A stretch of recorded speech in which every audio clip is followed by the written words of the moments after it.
Welcome to the Rim Break Rodeo. We hope this video helps. You start by making sure both devices are ready.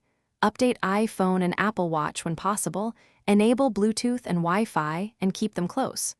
Open the Watch app on your iPhone and tap Start Pairing. This initiates the secure link. Once done, position the Apple Watch so the iPhone camera can see the pairing animation. You do this because pairing exchanges encrypted keys. That prevents unauthorized access and sets the stage for restoring settings or creating a fresh watch. After the animation appears, scan it with your iPhone camera or tap pair manually and enter the on-screen code. This completes the cryptographic handshake. Then decide. Set up as new for a clean start or restore from an iCloud backup to keep apps and settings. Choose based on whether you want old data.